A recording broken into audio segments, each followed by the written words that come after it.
2014 के बाद हमें बहुत सारी सच्चाई समाज की पता चलने लगी है। इससे पहले कश्मीर फाइल्स आई थी, उससे हमें कश्मीर की सच्चाई पता चली। उसके बाद ये केरल स्टोरी आई है, इससे हमें जो हमारे बिल्कुल रूट में है, मतलब कश्मीर से अलग जो समाज के बिल्कुल गली मोहल्लों में जो समस्याएं आ रही हैं, मतलब ये मान के चलो कोई एक बच्ची को माँ बाप जवान करते हैं, 20-22 साल की पैदा करके पढ़ाते हैं लिखाते हैं, और कोई अब्दुल या हमीद नाम का कोई आदमी आता है और उसको कैप्चर करके ले जाता है, उसका ब्रेन वॉश करके। कि जितनी भी हमारी बहनें हैं, खासकर किशोरावस्था की, उन सबको ये फिल्म देखनी चाहिए। माँ बाप खुद लेके जाएं, उनको अतिरिक्त मेहनत करनी नहीं पड़ेगी अपने बच्चों के ऊपर इस फिल्म को देखने के बाद में।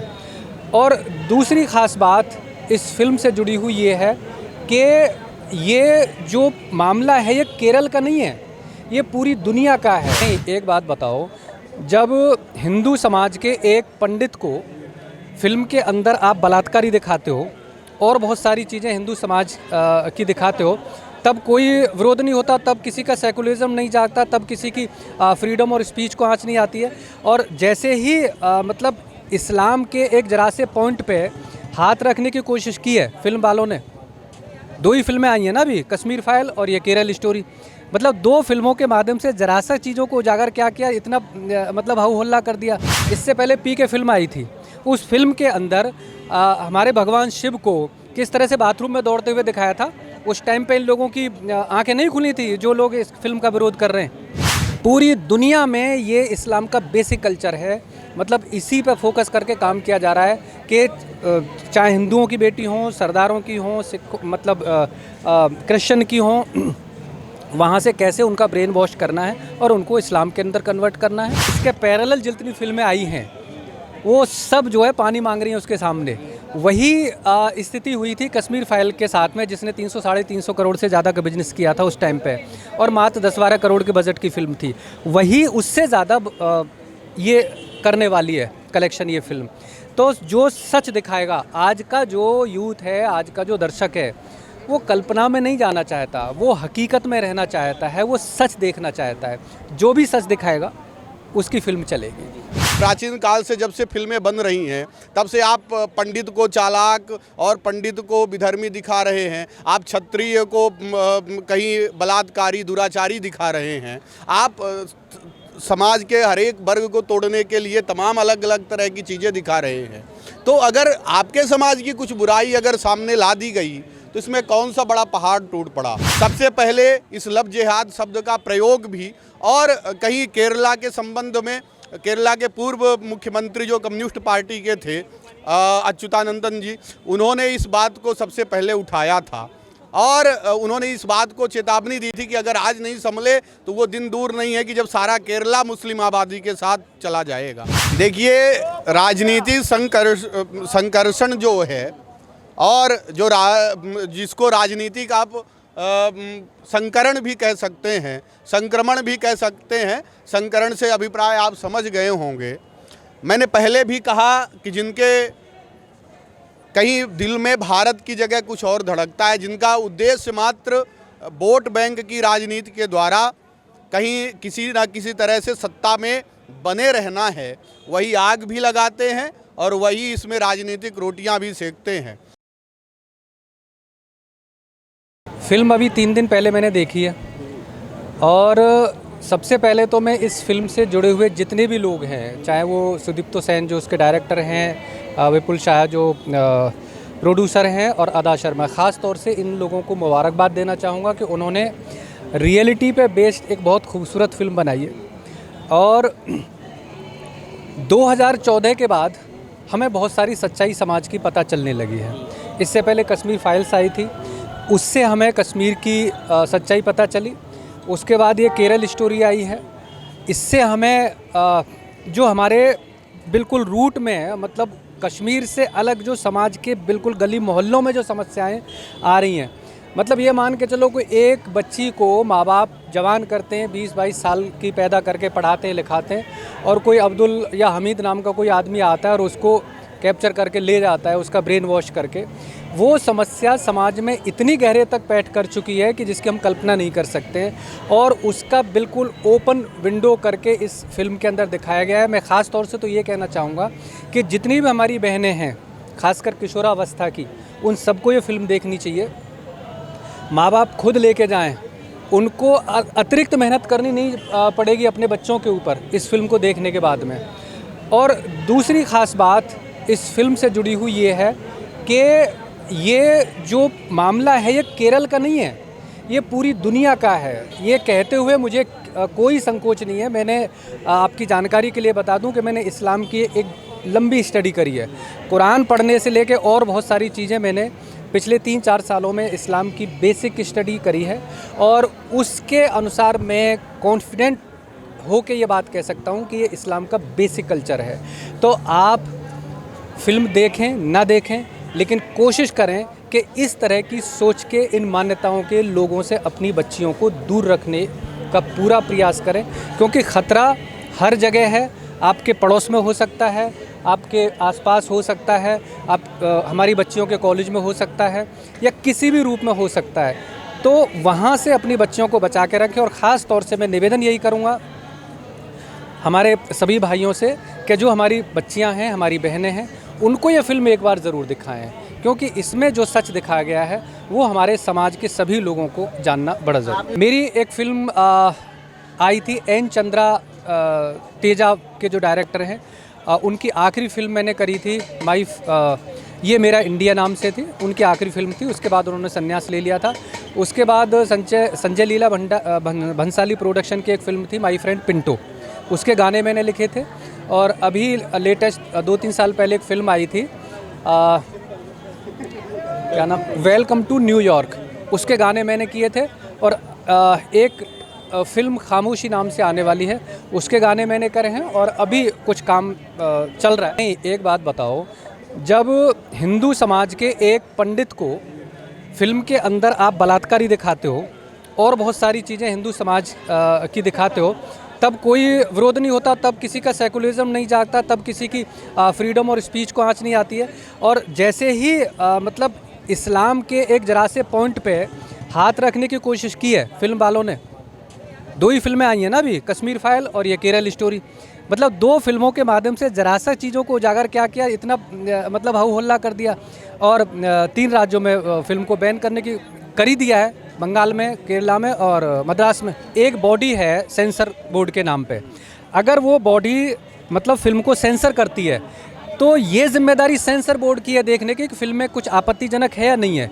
सेंसर ने वहाँ पे फिल्म को सेंसर किया, उसे कुछ भी ऐसा नहीं लगा फिल्म के अंदर कि इसको सेंसर करने की ज़रूरत थी।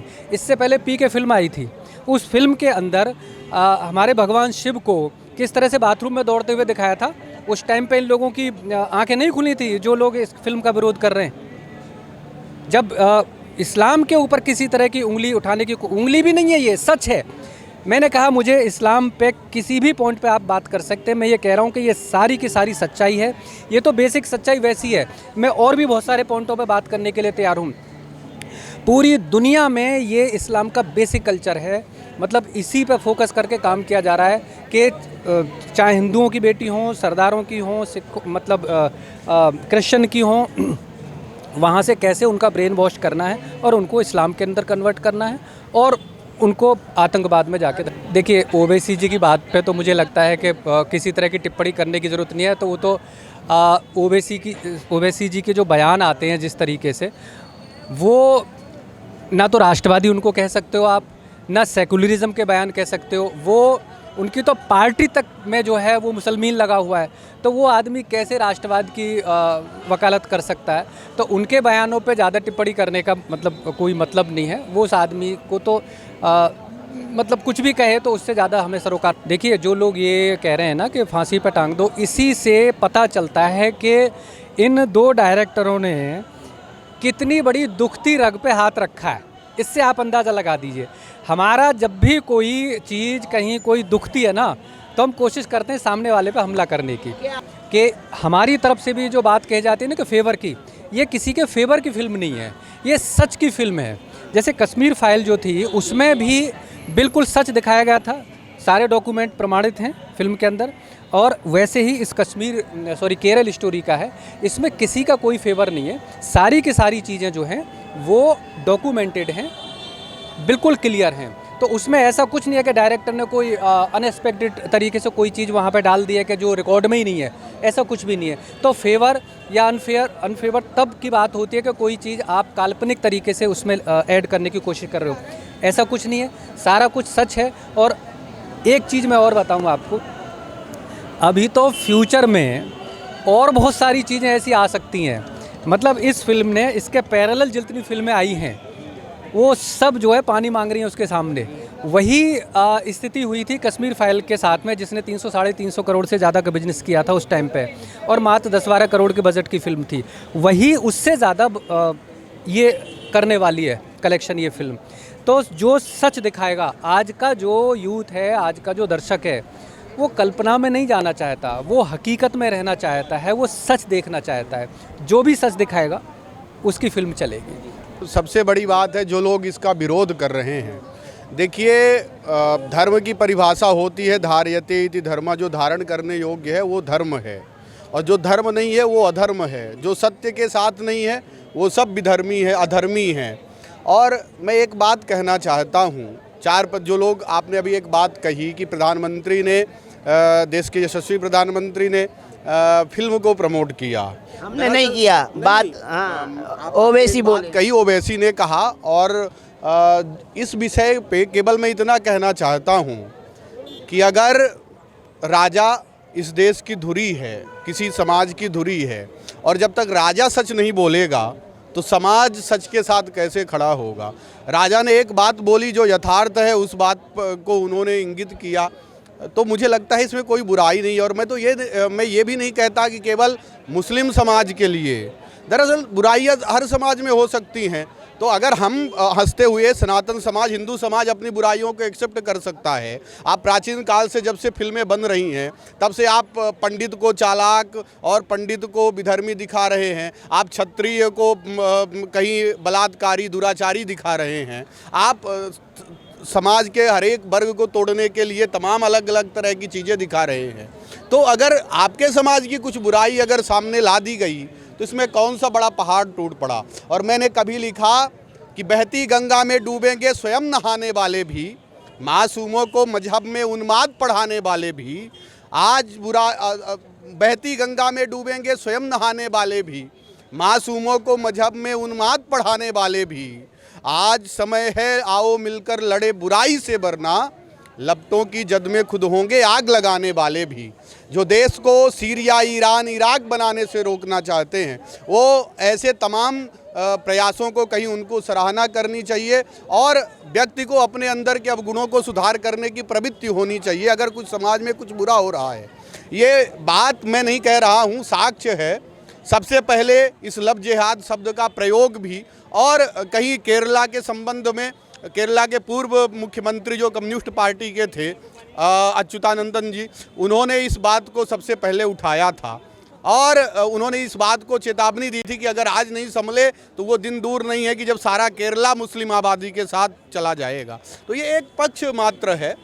स्वेच्छा के साथ अगर कोई किसी का समर्थन करता है या विरोध करता है तो वो बात स्वीकार्य है, लेकिन इस तरह की तमाम विसंगतियाँ, जब ओ माई गॉड फिल्म आई, तमाम तरह की उसमें चीज़ें दिखाई गई, तब किसी एक व्यक्ति का स्वर क्यों नहीं फूटा विरोध में? तब क्या वो हमारे हिंदू धर्म का मजाक नहीं हो रहा था? देखिए, विदेशी टुकड़ों में पलने वाले वो लोग जिनके दिलों में हिंदुस्तान की जगह कुछ और धड़कता है, उनके विषय में अगर कहीं बात की जाए तो जो लोग हम सर्वे भवन्तु सुखिनः की भावना वाले लोग हैं, हम सबका मंगल चाहते हैं, और फिल्में जो हैं वो समाज में जैसा देखती हैं, दर्पण का कार्य करती हैं, उस तरह से उनका स्वरूप होता है। अगर कल तक आप इस बात को कहते थे कि साहब फिल्में हैं, फिल्मों को भी आप अगर यथार्थ में लेने लगेंगे तो ये तो मनोरंजन का साधन है, फिर हम मनोरंजन कैसे कर पाएंगे? तो जिनको ये यथार्थ, इससे संदेश लेना है, वो संदेश की तरह लें। जिनको ये मनोरंजन मात्र लगता है वो मनोरंजन की तरह लें, उनको लेने की क्या आवश्यकता है? उनको कल तक उनके लिए वो मनोरंजन था जब तक हमारे धर्म का मजाक उड़ाया जा रहा था। आज जैसे ही उनके धर्म की बात हुई, उनकी कुछ जो उनके धर्म की जो विद्रूपता है वो सामने आई तो उनको मिर्च लगने लगी। तो ये दोहरा मापदंड ना तो चलने योग्य है ना चलना चाहिए। देखिए, राजनीति संकर्षण जो है और जो जिसको राजनीतिक आप संकरण भी कह सकते हैं, संक्रमण भी कह सकते हैं, संकरण से अभिप्राय आप समझ गए होंगे। मैंने पहले भी कहा कि जिनके कहीं दिल में भारत की जगह कुछ और धड़कता है, जिनका उद्देश्य मात्र वोट बैंक की राजनीति के द्वारा कहीं किसी न किसी तरह से सत्ता में बने रहना है, वही आग भी लगाते हैं और वही इसमें राजनीतिक रोटियां भी सेकते हैं। उनको अगर समाज की कोई विसंगति, समाज की कोई बात इस तरह से अगर उनको नहीं पचती, जो उनके वोट बैंक के हित को साधने में कहीं असफल हो रही हो, तो वो इसका विरोध तो करेंगे ही। और उनका ना तो उनका, मैं दावे के साथ कह सकता हूँ, ना तो उनका किसी समाज से कोई लेना देना है, ना तो वो किसी मजहब के पैरोकार हैं। वो केवल और केवल अपने वोट बैंक की रोटियां साध रहे हैं और किस तरह से कहीं मुस्लिम समाज का वो सिंपैथी लेके कहीं ना कहीं राजनीतिक रूप से अपने अस्तित्व को बचा के रख पाएँ। क्योंकि आज की लोकप्रियता आप तमाम क्षेत्रों में देख रहे हैं इस देश के यशस्वी प्रधानमंत्री की, और उनको काटने के तमाम सारे हथियार विफल हो चुके हैं। लगातार तमाम तरह के धरना प्रदर्शन, क्या क्या नहीं किया गया 2014 के बाद। पहले सहिष्णुता, असहिष्णुता, फिर जो भी है, आप सब, ये पूरा देश उन सब से परिचित है। तो कहीं ना कहीं हमको ये समझना होगा कि सही और गलत के बीच आपको क्या चुनना है। कवि सम्मेलनी जो मंच है, हम किसी भी व्यक्ति का, मैं पहले भी कहता रहा हूँ, मेरी एक कविता है, मैंने लिखा था कि बड़ों ने सिखाया हमें आदर करें सभी का, आत्ममुग्ध हुए तो बड़ाई मार डालेगी, कैसे कर पाएगी समष्टि का विकास, यह दृष्टि पे कुदृष्टि की चढ़ाई मार डालेगी, दो दिलों के बीच द्वेष भाव ही बढ़ाती रहे, उन्माद से भरी पढ़ाई मार डालेगी, उन्माद से भरी पढ़ाई मार डालेगी, और शत्रु क्या बिगाड़ लेगा हमको हमारी खुद, जाति और धर्म की लड़ाई मार डालेगी। जो लोग केवल और केवल किसी विसंगति को धर्म के एंगल से देखते हैं, वो लोग इस तरह की खाई जिस तरह की खोद रहे हैं, उनको स्वयं नहीं पता है कि इससे हित या अनहित तुम्हारा ही है। अफगानिस्तान में तमाम मुस्लिम आबादी है, लेकिन जब पिछले दिनों जो स्थिति हुई, कहीं से आपने देखा, आप अगर सच्चे मुसलमान थे तो आपने सहायता क्यों नहीं की? आप उनके फेवर में क्यों नहीं लड़े? आप जब चीन में, चाइना में मुस्लिमों के खिलाफ तमाम तरह की यातनाएं उनको दी जाती हैं, तब आपके स्वर प्रतिरोध में क्यों नहीं फूटते? अगर आप इतने बड़े पैरोकार हैं, आप इतने बड़े पैरोकार हैं, तो ईरान इराक में जो तमाम आंदोलन चले उसमें मुस्लिम महिलाओं तक को फांसियां दी गई, आप उसमें क्यों नहीं बोले? तो इस तरह की जो तमाम विरोध हैं, वो केवल और केवल मजहब के से उनका कोई लेना देना नहीं है। उनका मात्र और मात्र लक्ष्य केवल अपने राजनीतिक अस्तित्व को, अपने स्वार्थ को बनाए रखना है। इसलिए मैं लोगों से फिर एक बात कहना चाहता हूं कि वो सचेत हों, अपना अच्छा या बुरा, हित अनहित वो स्वयं चुने, और इससे किसी का हित नहीं होता। तमाम सारी आज को मुस्लिम पुरुष ऐसा कर रहे हैं, कल को प्रतिरोध में दूसरे वर्ण के भी और दूसरे धर्म के लोग भी अगर ऐसा करने लगे, फिर क्या उनकी प्रतिक्रिया क्या होगी? ये केवल और केवल सत्य और असत्य के बीच के फर्क की बात है, किसी धर्म की बात नहीं है। इसलिए इसको उसी नज़रिए से देखना चाहिए। और मंचों में हमारा ऐसा नहीं है, हमारा मुस्लिम समुदाय से कोई विरोध है, हमारा विरोध केवल सही और गलत से है, सत्य के साथ हैं हम, विरोध के साथ आपको खड़ा होना होगा। क्योंकि चाणक्य ने कहा था कि जो लोग, कहीं इस देश को दुष्टों की दुष्टता से उतना खतरा नहीं है जितना सज्जनों की निष्क्रियता से है। तो अगर आप निष्क्रिय होकर रहेंगे तो समाज को विघटन के रूप में, समाज को टूटते हुए देखेंगे। और अगर आप एकत्र रहेंगे, इकट्ठे रहेंगे और सत्य के साथ खड़े होंगे, तो आपका भी अस्तित्व बचा रहेगा, समाज का अस्तित्व बचा रहेगा और राष्ट्र का अस्तित्व भी बचा रहेगा। क्योंकि एक बात तय करनी होगी कि राष्ट्र से हम हैं, हमसे राष्ट्र नहीं है। और इस बात का ये सीधा साधा प्रमाण है। तमाम तरह की विसंगतियां होती हैं साहब। मान लीजिए इस देश में मोदी जी हैं, पाकिस्तान में भी मोदी जी हैं क्या? आए दिन मस्जिदों में बम फोड़ दिए जाते हैं, वहाँ मोदी जी फोड़ने जाते हैं क्या बम? तो इस तरह की तमाम जो विसंगतियां हैं, तो हमको तय करना पड़ेगा ना कि हम किसी के कहने से, अगर किसी ने कह दिया कि कौआ कान लेके चला गया, तो हम कौए के पीछे भागेंगे या अपना कान देखेंगे पहले? तो हमको अपने सही और गलत, अपने हम सच में हैं, सच में हमारे खिलाफ षड्यंत्र किया जा रहा है या हमारे लिए ये प्रयास किया जा रहा है, ये अच्छा संकल्प है, इस बात को तय करना पड़ेगा ना। हमको उसके साथ खड़ा होना होगा, और चाहे बात किसी की भी हो, सच्चाई के साथ खड़े होना सीखिए, तो निश्चित रूप से आपका भी उद्धार होगा, आपका भी भला होगा और समाज का भी